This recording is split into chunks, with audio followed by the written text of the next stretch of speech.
الله يسلمك. أنا أحب الطيور بشكل عام. فالبداية كانت إني حابة أنا أصلاً إني أشتغل في هالمكان.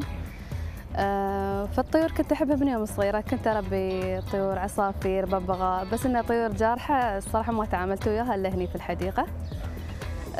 في البداية يعني كنت شوية أواجه الخوف لأن طيور جارحة كنت أخاف إنها تعورني وشي، بس الحمد لله مع الوقت كسرنا حاجز الخوف، تقربت من الطيور حبيتها يعني يوميا أتعامل وياها، فخلاص الحين ما صرت أخاف منها وحبيت الوظيفة.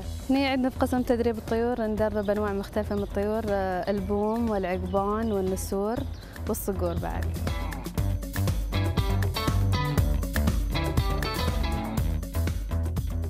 والله أكيد التعاون وياهم شوي صعب، بس مع الوقت يسهل يعني، ويختلف من طير لآخر. بعض الطيور صعب، بعض الطيور ما شاء الله يعني ما تتعب وياها، يعني يكون سهل شوي.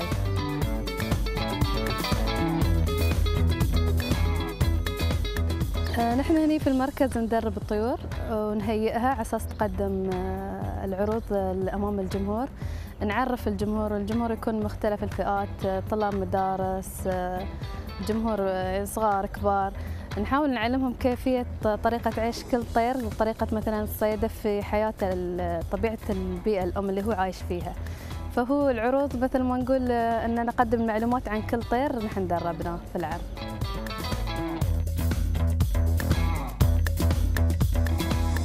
اهتميت أول شيء أني أحاول أتعرف على كل طير وشو المعلومات عنها.